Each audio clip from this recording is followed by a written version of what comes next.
Princess Gwenevere and the Jewel Riders is a 1995 American comic fantasy-themed animated children's television series produced by Bohbot Productions and Hasbro in association with Hong Ying Animation. It was internationally syndicated by Bohbot Entertainment in the version where the title character renamed to Starla. The series was primarily aimed for girls and had 2 seasons of 13 episodes each in 1995–1996. A third season was reportedly planned in fall 1998, but then it was apparently cancelled. The plot follows the quest of a young princess of Avalon, Gwenevere, and her friends, Fallon and Tamara, to find and secure the scattered enchanted jewels to stop the evil sorceress Lady Kale from taking over the kingdom, restore harmony in magic, and bring the banished Merlin home. In the second season, the Jewel Riders receive more powers and new costumes to battle the returning Kale and the mighty Morgana for more magical jewels that also need to be kept out the grasp of dark forces.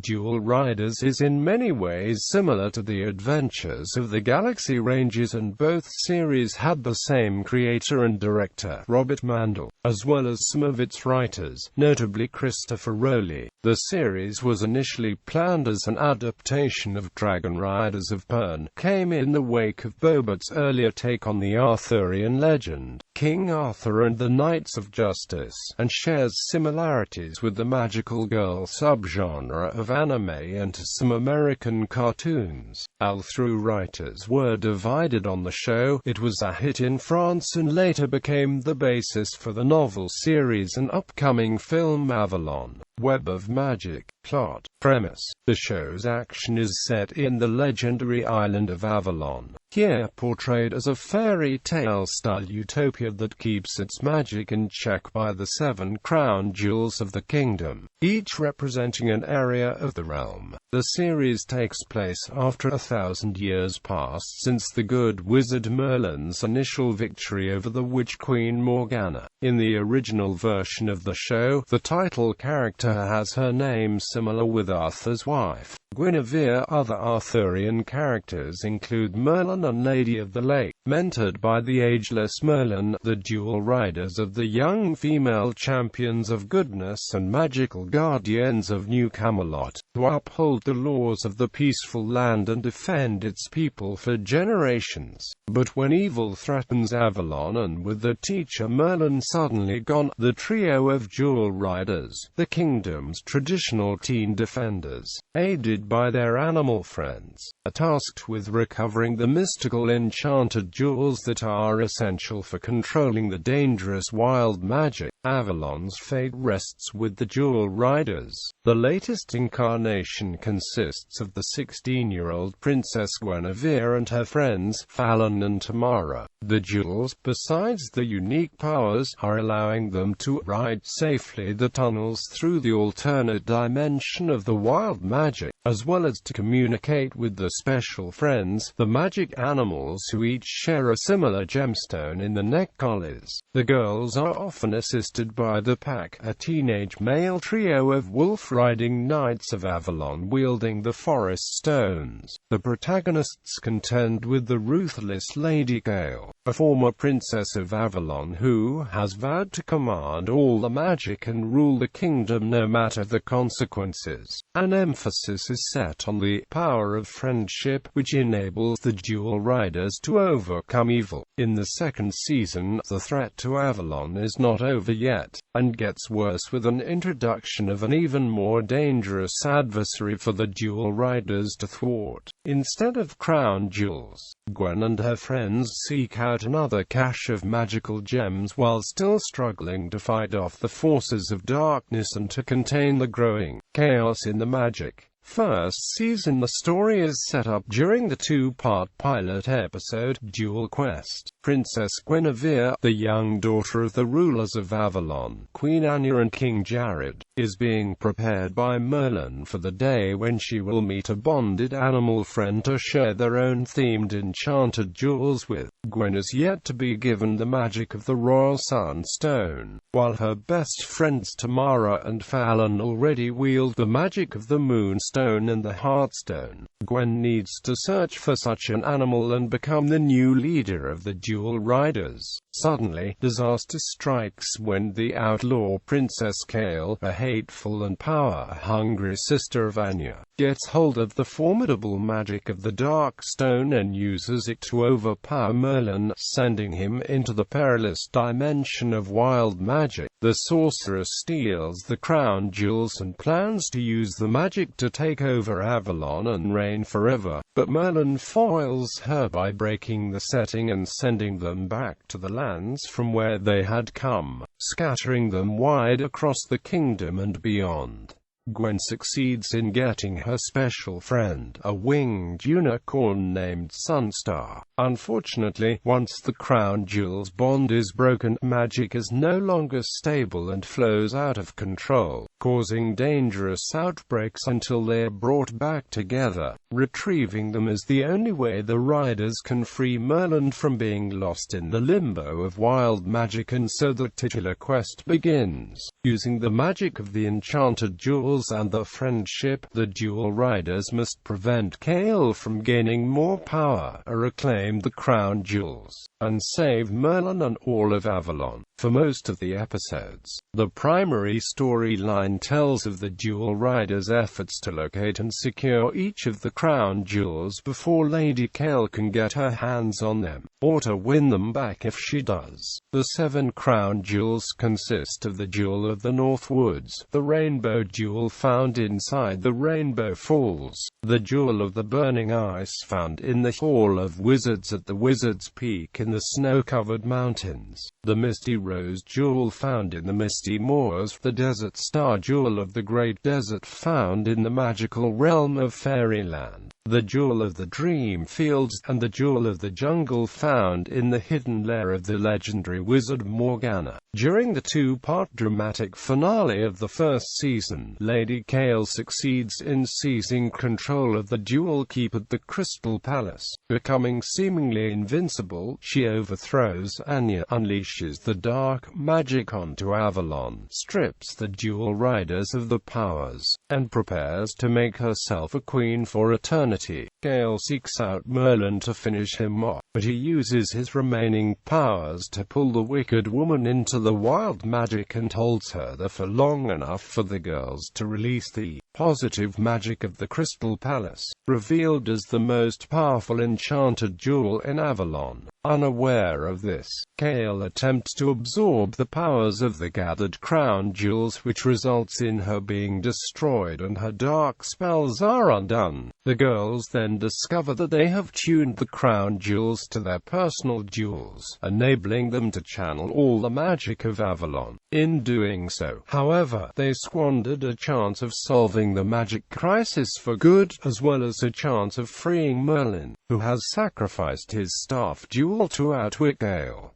Second season, the Duel Riders realize that the crown jewels have given them a set of new level 2 armor and magic 7 times more powerful than before. They girls now have at their disposal far greater magic than they ever dreamed possible. They also find it difficult to use. Meanwhile, inside the wild magic, Kale's dark stone is summoned toward a floating palace, where she materializes back to life and meets her accidental rescuer, the elf-like Morgana, who was the creator and original wielder of the Dark Stone. Morgana had led the other ancient wizards against Merlin a millennium ago but was defeated and, losing her jewel, she has remained trapped in the wild magic ever since. The two villainesses, united only by the mutual hatred for Merlin, grudgingly decide to team up, and Morgana sends Kale back to Avalon in search for the other wizard jewels in a preparation for the return of Morgana, and the deciding battle between the forces of light and dark. The Jewel Riders need to master their enhanced powers while they continue the quest to bring Merlin home, and soon they confront Morgana and realize that they are facing a dangerous new enemy. The 7 wizard jewels are just as hard to obtain as the crown jewels were, as they are scattered in magical places beyond Avalon. Through most of the season, the riders try to find the jewels before they fall into the hands of Morgana, who wants to use the magic to complete her conquest of the kingdom. At the same time, Lady Kale also seeks the wizard jewels for herself while supposedly working for it with Morgana. The 7 wizard jewels consist of the Unicorn Jewel, the Jewel of Arden, the Garden Jewel, the Jewel of the Sea, the Time Stone, and the Fortune Jewel, not counting the Dark Stone itself. Princess Gwenevere meets a handsome, mysterious young man called Ian, falling in love with him. Tamara finds a magical animal for herself, which turns out to be a striped unicorn named Shadow Song. Together they fight to protect Avalon. During the series' 2-part conclusion, set in the heart of Avalon, Gwen is given the magic staff of Avalon by the Lady of the Lake, which she uses to rid of Kale, turning the witch to a crystal statue, and to save her friends. In the final showdown, the riders and the friends then band together to battle Morgana in a test of skills and wits over the collected wizard jewels. Eventually, the princess fuses the Dark Stone with the Sun Stone and captures the ultimate one jewel forged from the wizard jewels, which the freed Merlin then uses the one jewel to do away with Morgana and the ancient wizard's ghosts once and for all. Characters. The titular trio of teenage jewels riders consist of Gwenevere, Starla, whose special friend is the winged unicorn Sunstar, and her friends, Fallon, riding Moondance the unicorn princess, and Tamara, who in the second season gets the zebracorn Shadow Song. Each of the jewels has different magical abilities and their own colors and corresponding gemstones of various powers, also allowing them to communicate with their animals. The series' main villain is initially Lady Kale, Gwen's aunt, who has become an outlaw princess and now uses magic for evil. She is aided by her animals, Grim the dragon, and a duo of small weasel creatures named Rufus and Twig. The prime antagonist in the second season is Morgana, with Kale reduced to basically her insubordinate sidekick. Gwenevere and her friends are aided by the Merlin's talking owl named Archie. In the missions, the Jewel Riders are sometimes assisted by the pack, led by Gwen's aspiring boyfriend Drake and consisting of Josh and Max. Other recurring characters include Gwen's parents Queen Anya and King Jared, and the Travel Trees and Guardian the Genie. Another major new character is Ian, the man-wolf prince of the Forest of Arden, who falls in love with Gwen. Episodes. The series had 2 seasons of 13 episodes each, all of them directed by Robert Mandel. The final 2 of them were differently titled in the UK Starla version, which was used in other foreign markets as well. Production and release. Development. Princess Gwenevere and the Jewel Riders was produced by the New York-based studios New Frontier Entertainment and Enchanted Camelot Productions for Bohbot Productions in 1995. The series was produced by much of the team behind the late 1980s science fiction cartoon The Adventures of the Galaxy Rangers, including the creator, co-writer and main director of both shows, Robert Mandel. After a long development process, despite a similar theme and title, there are no connections with King Arthur and the Knights of Justice, which was Bohbot Entertainment's other Arthurian-inspired cartoon series that was produced in 1992–1993. It was originally supposed to be a cartoon adaptation of the Dragon Riders of Pern series of fantasy novels by Anne McCaffrey, but nothing came of it. The series was renamed repeatedly in the course of its development, including to Enchanted Dual Riders sometime in late 1994 or early 1995 and Princess Gwenevere and Amp, Her Dual Adventures in March 1995, before ultimately becoming Princess Gwenevere and the Dual Riders. One of the several work-in-progress titles for the show was Enchanted Camelot, which was acquired as such in March 1994 by Live Entertainment. Enchanted Camelot had some major differences in its character design. The August 1994 draft script for the pilot episode of Enchanted Camelot was different in many aspects. According to the Buffalo News, the production team intended for the Dual Riders to serve as positive role models for girls. Bohbot's press kit for the series described it as classic storytelling, incorporating strong themes of friendship, teamwork, responsibility and conflict resolution. Each episode was constructed as an animated mini-musical aimed at children ages 4 and older. The animation work on the series was done in Taiwan by Hong Ying Animation. One of the show's character designers was the future Emmy Award winner, Rob Davies. The overall design was Jane Abbott, with Billy Zeitz and Gregor Torres serving as art directors. It was the first series scored by Louis Fagenson. French version's soundtrack was the work of Julie Zanatti. The show's CGI effects were created by Ian Tetro in Autodesk 3ds Max and Adobe After Effects. The actress for Gwenevere, Starla, was changed for the second season because Kerry Butler had to go to Canada for Beauty and the Beast. The series was not renewed for 1997, but there were rumors about the third season being planned for 1998.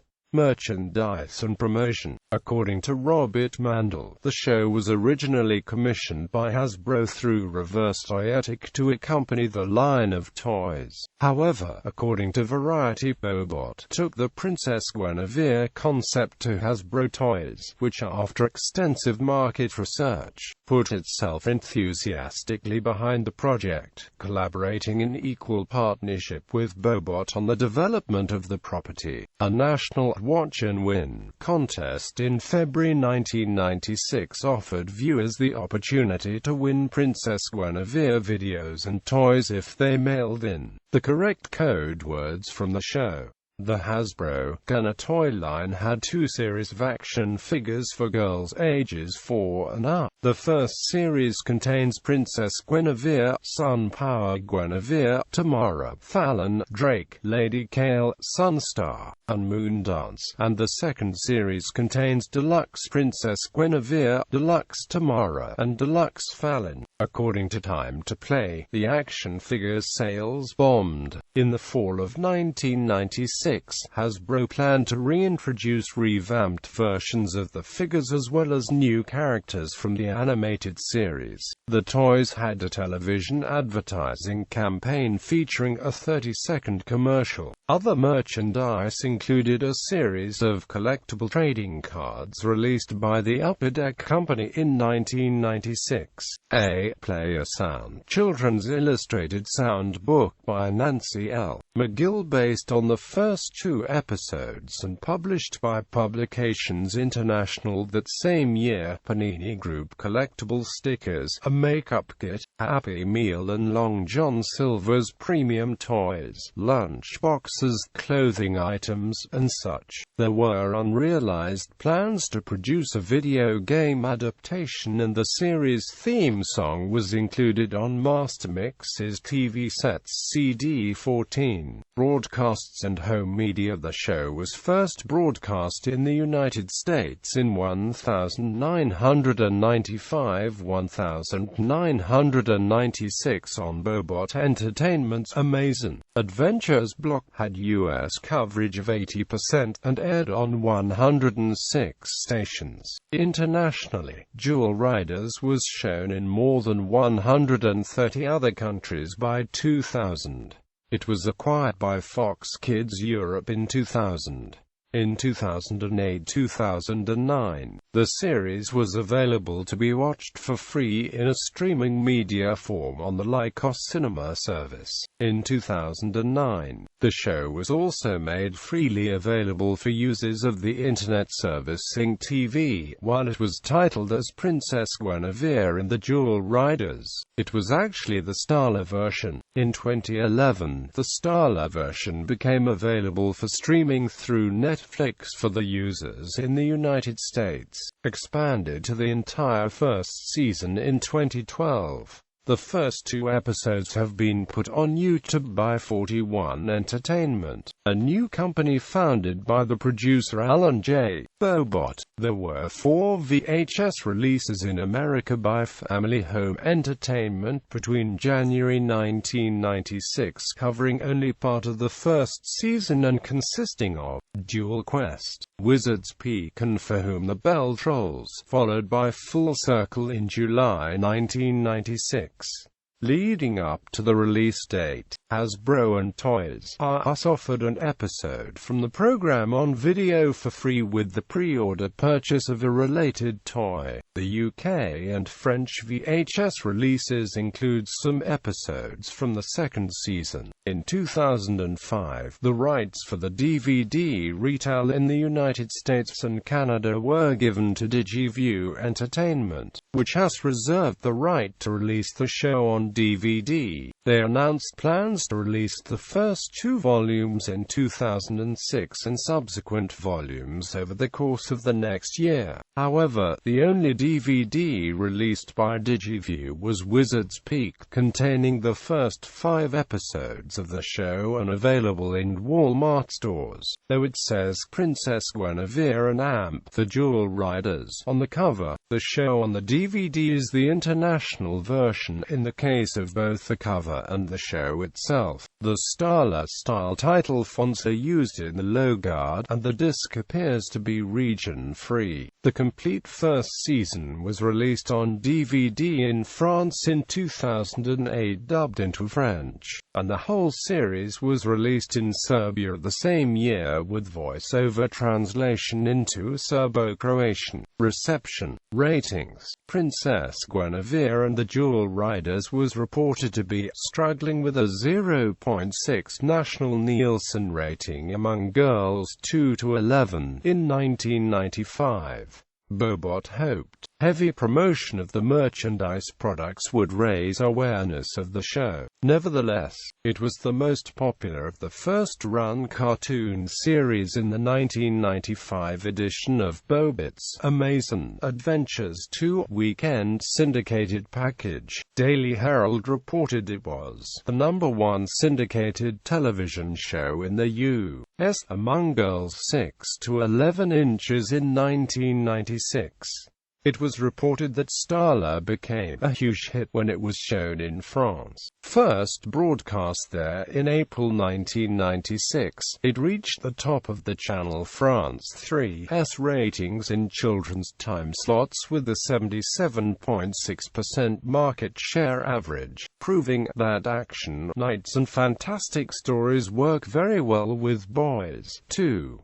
Critical reception has been mixed. According to Video Librarian, a cross between She-Ra, Princess of Power and the saccharine My Little Pony, the Princess Gwenevere and the Jewel Riders series is standard Saturday morning cartoon fodder. Scott Moore of the Buffalo News compared the underwhelming Princess Gwenevere to the overhyped Sailor Moon. Bert Alton opined in Arthurian Legends on Film and Television that Princess Gwenevere and the Jewel Riders combines all the worst elements of minimalist cartooning, modern commercialism and vacuous storytelling with a tiny portion of Arthurian legend. Rob Bricken of Topless Robot ranked Princess Gwenevere 5th on his 2009 list of most ridiculous adaptations of Arthurian legend. commenting that shows like that were clearly made to take advantage of a small, low-aiming school of girl-oriented action cartoons, but it ultimately lost out to a slightly more tolerable Japanese import.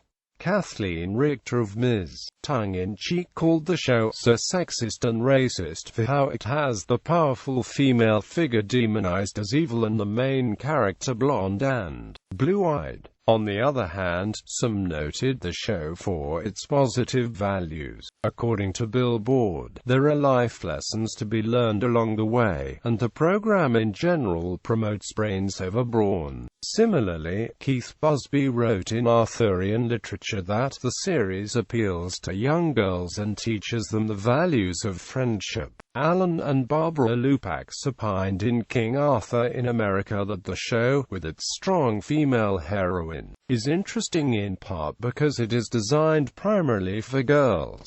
Marshall Honor of The Escapist wrote, "Back in my day, little women watched, I don't know, Princess Gwenevere and the Jewel Riders, or something." In Tom's Guide, he described it as similar to the 1990s Dungeons & Dragons cartoon in being a traditional swords and sorcery adventure with standalone episodes and an emphasis on making kids laugh rather than bogging them down with the dour intrigue or blood-soaked combat of most medieval fantasy stories. France's Fun Radio included it among the 14, probably the best, cartoons of the 1990s. Bustle's Lucia Peters wrote, "Princess Gwenevere and the Jewel Riders followed a pretty classic special kittens special friends have awesome powers and must defeat the forces of darkness format. The fact that it met at the intersection of horses, sparkly things, and girl power, though, means that it holds a special place in many 90s kids' hearts." Legacy. In 2001, Rachel Roberts began writing her contemporary fantasy book series Avalon, Web of Magic, loosely based on the show and borrowing concepts and names, as well as lyrics from some of the songs used in Jewel Riders. As of 2012, the series consists of 12 novels, as well as the 3-volume graphic novel adaptation titled Avalon, The Warlock Diaries. A film adaptation of Avalon, Web of Magic was announced in 2012.